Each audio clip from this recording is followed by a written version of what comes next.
Well, hey guys and gals, if you are one of the millions trying to decide what to do in retirement, today's guests are living one of the most exotic retirements you will ever imagine. Hi everyone, I'm Andy Asher. I'm editor over here at bloomerboomer.com. And by the way, this is the first episode of a new season for Simon and Carla Fowler.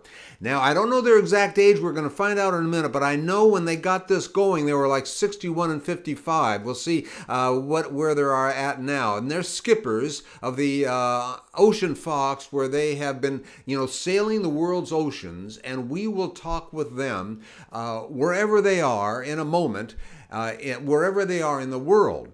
Now, it just so happens, I want to let you know that October is just a huge, huge season and a good month ahead for us. You can become familiar with the awesome Bloomer Boomer platform to launch you into a full and meaningful life after 55. And now, let's get visit with Simon and Carla Fowler and their 40-foot catamaran.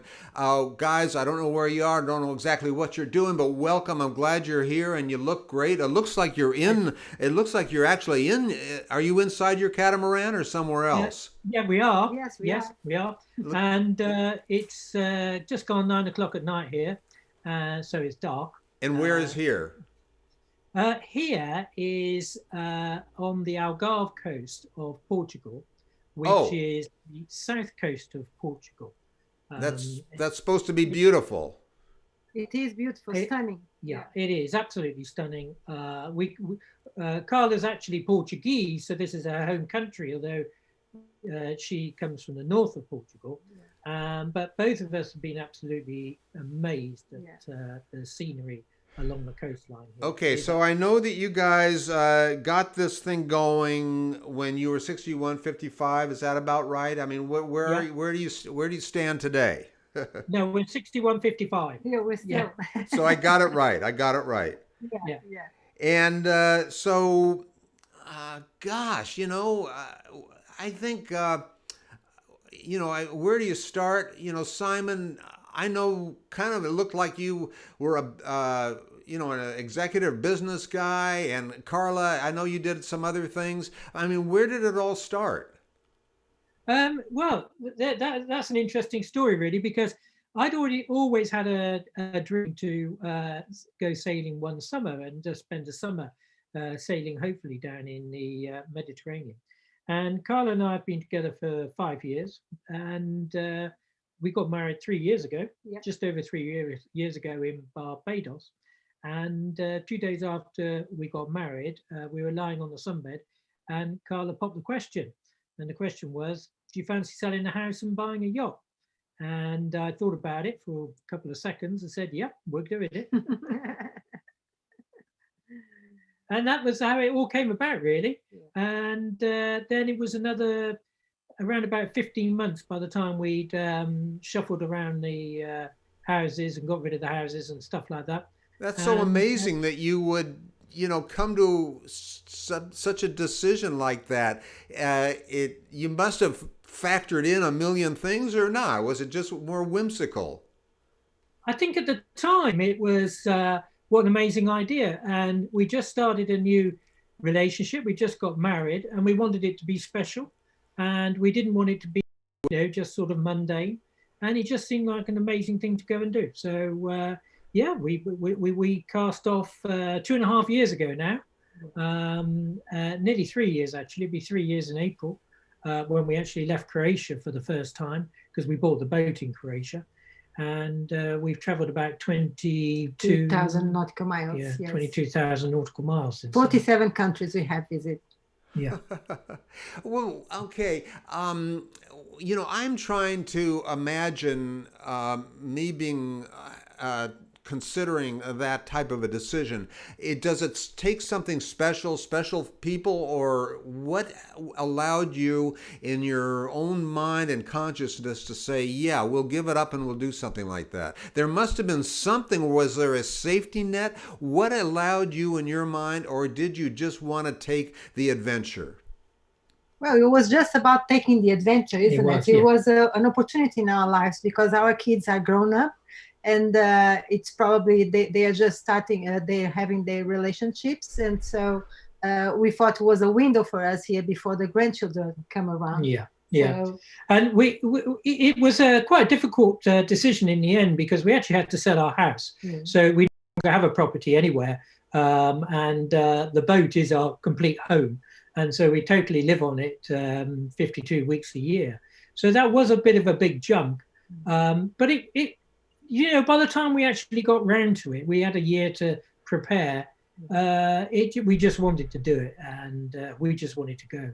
but we were called by our children as irresponsible teenagers. Yeah,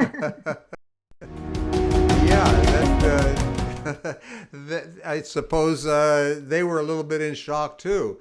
So, They were, yeah. they were.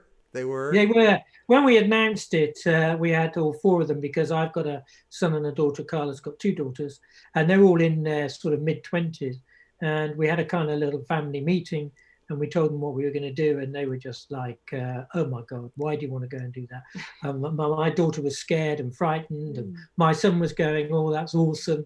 Yeah, it was a bit tricky, but they got used to it, and they've all had some fantastic holidays. Yeah, because they could just choose where in the world we were to come and visit and be with us. And well, you both look fantastic, so it must be treating you well. Well, we've been in Portugal now for about 6 weeks, but before that, and I think the last time we spoke, we were in the Bahamas. And from there, we've done just over 4,000 nautical miles to cross back across the Atlantic by going to Bermuda, and then on to the Azores, and then on to Portugal. And to be honest, at the end of it, we were absolutely exhausted.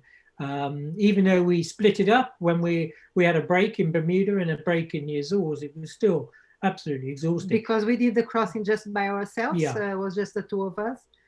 So it was exhausting, wasn't it? Yeah, it was exhausting. So you have other than your naked crew, you have a crew. I guess I let the cat out of the bag. Do you still have your naked crew there? Yeah. He's calmed down at the moment. He's calmed down. I don't know where he is. Okay. Yeah. Well, maybe he'll pop in. He'll be back shortly. Maybe, We'll introduce you. So you had a crew to assist you?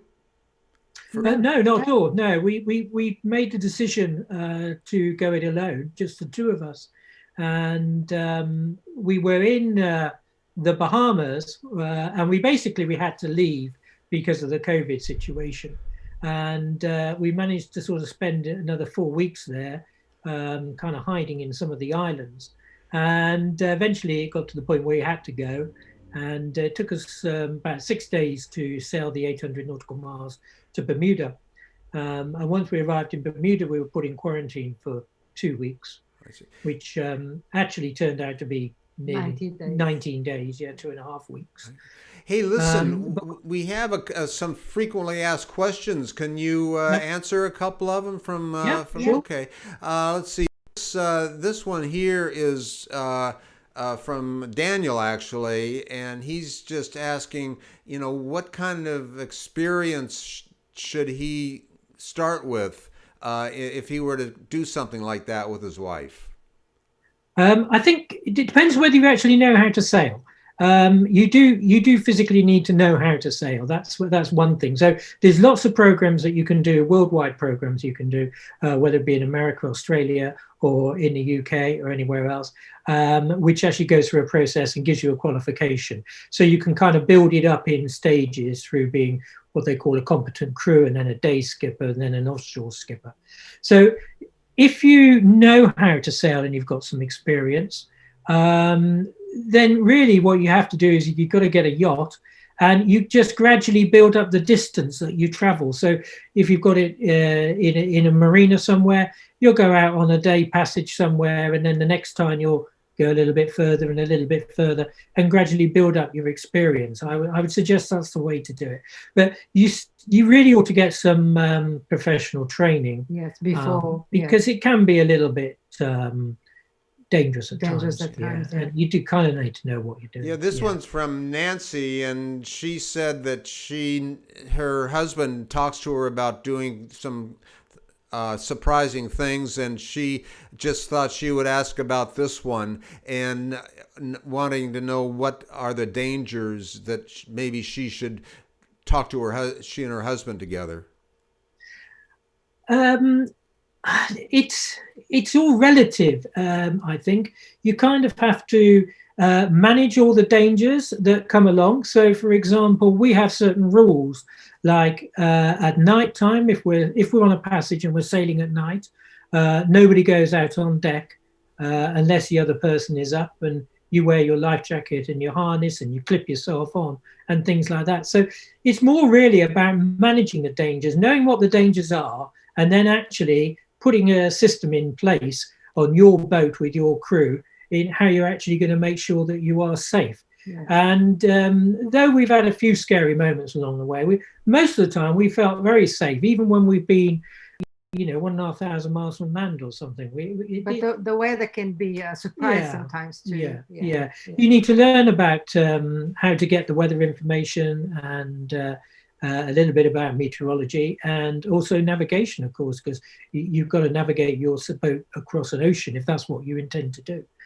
You don't have to cross an ocean. You could just hop along the coast. Yeah, a lot of people do that. 20, 30 miles a day, and that's it. That's now, this one's from me. This one is so you already talked a little bit about it, but how did you deal with COVID-19 in the trip? Or did you have to? We got stuck in the Bahamas.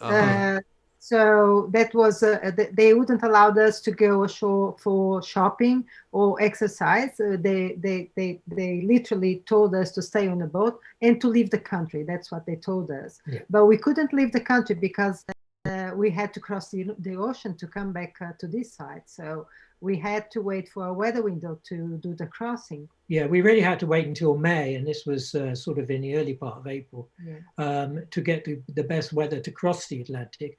And also Bermuda, which was going to be our next port of call, was completely closed to yachts, so you couldn't go there.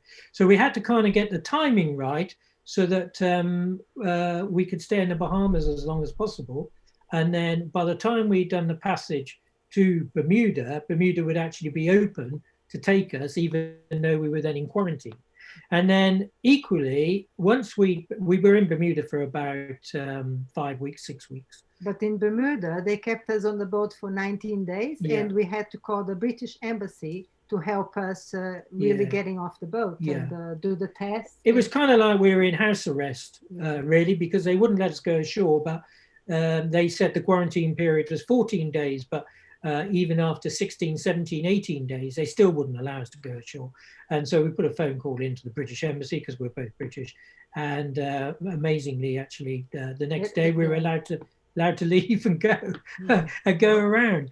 And we were the only tourists on the island for the first couple of weeks. It was quite incredible, really. And Bermuda is absolutely stunning. It's a beautiful island, very, very pretty. Now, Bart wants to know what's next, what you're going to be doing next. Okay, so our present plan is early October here. We're going to stay quite local at the moment, along the coast of the Algarve, probably through till about December sometime. Then we're planning on having Ocean Fox out of the water for a couple of weeks to clean the bottom and polish the top sides, because since the last time she was done, she's done over 20,000 nautical miles. So she looks a bit grimy in places. There's nothing wrong with her. She's absolutely fine, but she's really in need of a bit of a good clean. And then the new year, we're going to start making our way into the Med, weather permitting. And our aim really is to get right across to the Red Sea for next winter. This is from Alan. It sounds like he knows a little bit about sailing. He wonders why you used a catamaran versus a single hull. I know that's probably getting in the weeds a little bit, but maybe you can talk about that. It was a funny thing, because we were going to buy a monohull. I've had 4 monohulls before, and we went on a sailing course because Carla hadn't had any experience, and that was on a monohull. But while we were there, the skipper, the trainer, said, "Have you considered having a catamaran to do what you want to do?" And I kind of I went, "No way in the world would I sail a catamaran." But we went when we were back in the UK. We went to have a look at one, and we were just amazed at the amount of space. Yeah. And the accommodation is vast in comparison. And as we were going to live full-time aboard, so we thought we need the space, we need the comfort, and then that's why we chose and it. So the sailing characteristics are a bit more of a compromise compared with a monohull, but it goes extremely well with the wind behind it or the wind on the side.